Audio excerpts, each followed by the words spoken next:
Oh, hey there! Wasn't expecting to see you there. This is Zobivore, not Zobivore. Welcome to Zob's Projects, the series in which I ramble about ridiculous stuff that interests me, and you're all along for the ride. I'm standing out in the middle of a blizzard because I'm running out of colorful curtains to film behind me. So, yeah, I'm out here now. We've got a special show for you today. There's actually going to be a double feature of toy unboxing in addition to our regular segments. So let's get started. I'm gonna head inside because I'm soaking wet. I'm trying to collect one of every Transformers G1 toy released in America. So this is the part of our show where you get to watch me open my new acquisitions in real time. And today we got a bit of a treat. We have a very large package. What the heck, Zob? What in the world did you order this time? Let's just open the box, shall we? I've seen this happen a few times when I receive packages from China. They just wrap it completely in tape because, you know, I'm sure that that's not suspicious at all to the post office. I don't even know what I'm doing. Like, I'm just cutting. I'm just making incisions here. Maybe it'll pop open like a Kinder Egg. Basically, they sent me a package of fish. They're in a styrofoam box. There's probably a little heat pad to keep them warm during their journey across the country. No, the fish are dead. The fish have not survived this journey. Okay, look at that. So, you know what I should have done? What I should have done, something like this.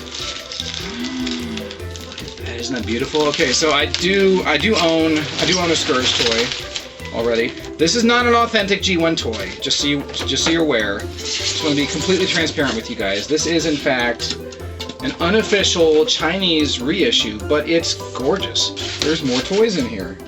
What is that? Oh, look, it's Gnaw. It's the Sharkticon. And, oh, there's something else in here. There's Gnaw, another Sharkticon. What in the world? Zob, are you insane? There's another... What? Another Scourge? Okay, I think that's it. That's all this... No, there's something else in there. I also got a piece of styrofoam. I didn't even order this. I got this for free. Oh yeah, there's another Scourge in there. Some of you are probably thinking this is just conspicuous consumption and I'm just showing off. I'm not, I'm really not. Some of you realize what I'm going for. So you got Scourge in the cartoon, and he's one of Galvatron's troops, but Scourge also has his troopers, the Sweeps, who are physically identical to Scourge in every way. They sold a toy of Scourge that looked a lot like this. I just said Scourge, like I'm channeling RC from the Rebirth. Give it to me, Scourge! There weren't any toys of the Sweeps necessarily. I mean, like, there wasn't like a toy that said, you know, Decepticon Sweep, you know, Decepticon Sweep, Function Sweep.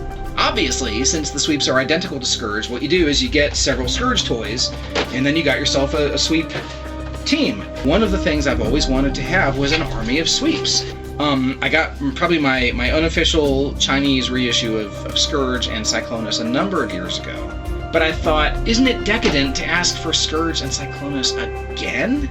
I had some trouble deciding how many I wanted to get. We all know that in Call of the Primitives, there's a couple of Sweeps that identify themselves as Sweep 6 and Sweep 7. Sweep 6 and 7 coming in for a strike! Suggesting that there's at least a bare minimum of 7 Sweeps. But that contradicts what we see in Transformers the movie. 2 Insecticons get turned into Sweeps. That's it. Then it gets crazy in Season 3 when there's just all these Sweeps coming out of the woodwork. What did they do? Did they go back to Unicron? Did they find Unicron's leg somewhere and go, hey, Unicron's leg, can you make more Sweeps because we don't have enough? In fact, can you make some in different colors because we need a Sweep colored like Soundwave and Swindle and Dirge, just for kicks. I seem to be rambling a little bit. After some consideration, I decided that 3 was a good number. Are you waiting for me to open one? Do you want me to open one right now? Because I can do it. I'm not ashamed. One of the telltale signs I'm going to tell you right now, well, besides the fact that the instructions were just shoved in front of the window like that, I mean, who does that? Is that they're not putting the rub symbols on the toys at the factory. I'm really surprised at how many people end up getting snookered by these people who are representing these as real, genuine, authentic Generation 1 toys. I don't know, like, I don't even know why you would think that. I feel bad for people who you know, spend hundreds of dollars on these thinking that they're authentic Generation 1 toys, only for someone to explain to them, oh, by the way, that's not. You actually got yourself a fake Chinese toy. Yes, eBay sellers should be representing their wares accurately. You shouldn't say, hey, this is an authentic 1986 Scourge toy when it's clearly not. But at the same time, like, I love the fact that these, you know, unofficial, unlicensed reissues exist because they're amazing. This isn't a piece of garbage, it's an authentic looking Scourge toy. And it's good enough for me. It's good enough for me to put on a shelf and go, hey look, there's Scourge and there's my sweeps. Here's how they do it. You've got your text specs decoder, of course, you've got your sticker sheet, and they also include the tiny, tiny, tiny little rub symbol. But please people, don't let yourselves be deceived. If you're buying a G1 toy and it doesn't have the rub symbol applied at the factory, it's probably an unauthorized Chinese knockoff. Please don't spend hundreds of dollars on something that you can get for substantially less than that. I got each sweep for $34.99, and I got each Sharkticon for $39. Okay, so we're just gonna have to move things around. And it's funny that I've actually got mostly Rebirth characters on this shelf, even though the sweeps disappeared in the Rebirth. Now I've got a little sweep army going on here, which makes me really happy because it's something I've always wanted to have. Honestly, it feels a little decadent, but you know. So yeah, now let's look at Gnaw here. So I do have one unofficial Sharkticon reissue, and let me kind of explain really briefly why I refer to them as reissues. I know that it's not. I know that it's not an authentic Hasbro or Takara product. But if I say, well, I got a knockoff Sharkticon, like that really doesn't do it justice. Because I mean, I've owned knockoff toys in the past, and they're garbage. And they're made of low quality plastic. Like if you were to get a Hasbro or Takara reissue, this is the level of quality that you would get. They did mess up the font on the text spec significantly. They didn't even make an attempt to copy it. I will say that one thing that they don't do very well with these toys is that they don't do hinges very well. The first Sharkticon that I got, he did have some issues with the hinge on his upper arm being way too tight, and it looks like maybe this toy might have the same problem. It also looks like I didn't get his tail in this box because I don't see it here anywhere. That's a little disappointing. Should have been in there. Well, I mean, I guess it's not the worst thing in the world. You can get replacement tails for these guys. Okay, that just came off. What did I say about high quality? These are exceptional quality. There we go. See, it just pops right back on. It's fine. As with my sweeps, I couldn't really decide exactly how many Sharkticons I wanted. I didn't want like a great, big, huge quantity of them. And I also didn't want to spend like an insane amount of money because I wanted to save some of my money for, you know, other toys. But before I started hunting down authentic G1 toys to complete my collection, one of the things I decided that I really, really wanted to do was finally get myself a couple of extra Sharkticons so I can have a small school of Sharkticons and get some sweeps so I can have a little army of sweeps just like I've always wanted. So I might actually have to carve down the plastic slightly on him. The hinge just doesn't want to move. I feel like the quality of these reissues got a little bit better as they progressed, minus the tail weapon, which again, that's kind of unfortunate. I feel like he's incomplete without it. But here's our buddy, the Sharkticon. He looks really authentic. He's not the most attractive G1 character in the world. He's tubby, he's rotund, his head is really large for the size of the toy, and there's a huge difference in just the design philosophy. Floro Dairy designed the look of the Sharkticons, and this toy is, you know, just a pretty authentic representation. I'm really disappointed about that tail though, because like, you saw me open the bubble, right? Like it didn't fall out. I guess this is the Sharkticon where Cup ripped off the tail. I'm curious now, just like how much. $42.95 or $50. That's more than I paid for this. I'm not paying $42 for a Sharkticon tail. I'm just not. It's not happening. That's actually the very first. I've bought a few of these. I've bought a few of these Zhang Jin toys, but this is the first one I've ever bought that was missing a piece. But again, this was like their first release that they ever did, so maybe the quality control wasn't quite as good.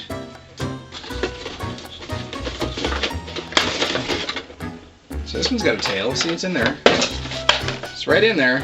Wouldn't it be great if there was like an extra tail in here? Like I got one with 0 tails, and I got one with 2 tails in it. That's never happened. Because I clearly don't own enough toys, I think I might have one more Sharkticon coming, but eBay removed the listing recently, which makes me wonder whether the seller was kind of shady and maybe I'm not going to receive it. I'm going to put their stickers on and then I'm going to make some room for them on the display shelf back here. Okay, so it took me a minute to figure out what to do here, but I figure if I move my Quintessons over and kind of stagger them, this guy right here, then there'll be enough room for a couple of new Sharkticon acquisitions. So I'll just kind of put him here. They can kind of flank the Quintessons because, you know, they're the bodyguards to the Quintessons, so like they're the enforcers. They'll keep those pesky Autobots in line, or anyone else they decide to, you know, declare innocent and then execute. These are all impossible toys, Quintessons. So there we go. That looks really good, actually. And remember, if you sell me a toy on eBay, it might just show up on this channel. Why am I out here again? It's so cold. I haven't worked on a project in a little bit. I took a break for the months of November and December so I could focus on formatting and editing my novels and getting those ready for print. Okay, so there's a creature in Final Fantasy IV. It's not really a monster. It's a giant chocobo, and the chocobos are just like the chicken-like birds, ostrich-sized birds that you ride around in the game. But there's also a very large chocobo in the game, and he's called the Big Chocobo. In some adaptations, he's called the Fat Chocobo. And basically, he is his function in the game is to store items for you that you can't carry around with you. So you visit the Big Chocobo. You say, hey, can you hold these for me? And I guess he swallows them? He stores them in his stomach? And then when you need them again, he just, you know, he just regurgitates them? I don't know. I really wanted to make a project based on him somehow. I thought it'd be hilarious just to have a big fat, just great big fat chocobo on the shelf. Sometimes serendipity strikes when you least expect it. These are all toys that I plan on painting, but he's actually in here. Here he is, look at that. Look at that. There he is, there's our Big Chocobo, look at that. So I think this is gonna be perfect, I really do. And he's posable, so we'll be able to sit him down. Kind of what I envision happening is I'll probably resculpt the feathers right here, probably redo his tail, may or may not redo his hands, I don't really know. We'll change the eyes. I'll sculpt him a new beak. I envision using Sculpey to fill out the gaps in his feet right here. So whenever I start projects like this, I kind of have like a game plan. It's one of the reasons I print these out is so I have an idea of where I need to go.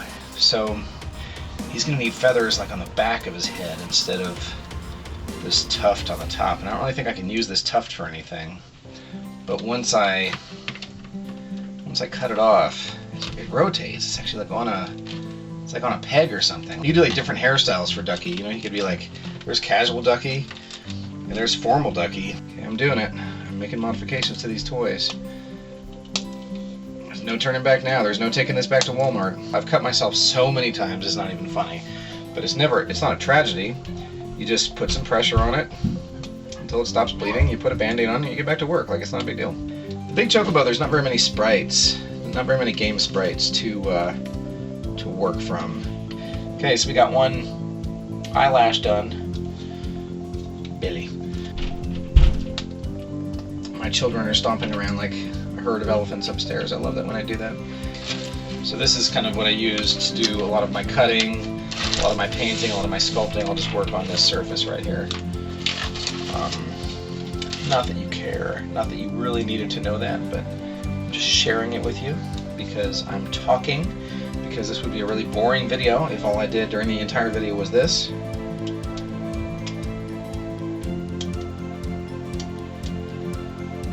What you doing, Tara? Tara. Meow, meow, meow. Okay, so eyelashes are gone. Looks a lot less girly. I'm sure that offended somebody somewhere.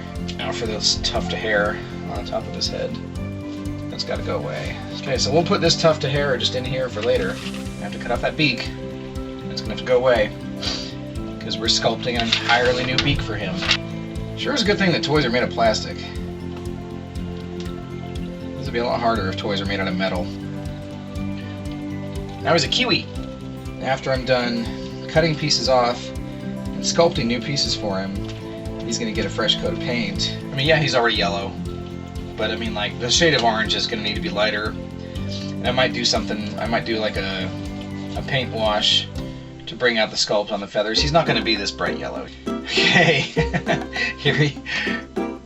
there he is. You know, we'll see how far I've gotten on this project in a week's time, but there are no guarantees and no promises.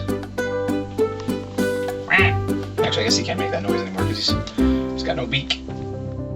So I write these terrible amateur fantasy novels. They're called the Butterfly Princess series. They're written by me, David Graham Edwards. I have self-published them on Amazon. There are going to be some spoilers for development in the series, so if you want to be surprised and purchase the books, then you should probably stop watching now. So last time I talked about how I started with a series of illustrations of the Butterfly Princess, which led to the genesis, the creation of a full-length novel. So this time I kind of wanted to go into a little more detail about how the first novel ended up becoming a series of novels. By the end of the story, Four and Mariposa are the new king and queen of Torlin, and they're living in the castle.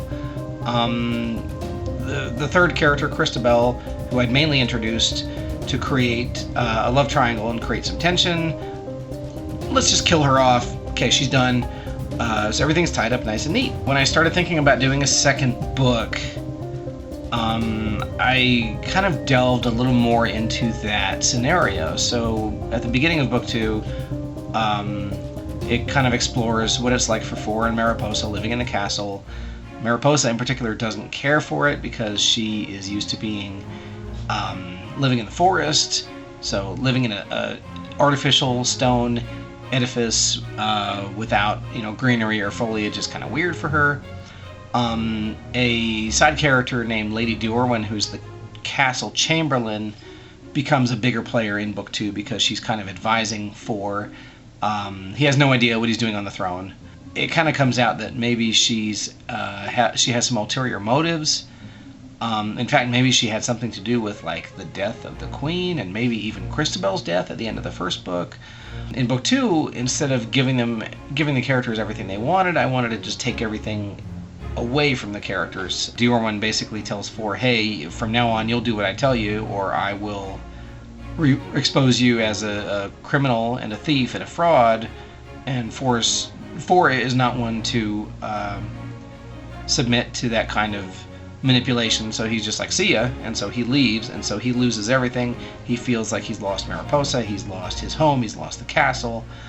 The first book, the main plot, the main focus of the story was Mariposa's butterfly people have gone missing. She needs to find out where they are.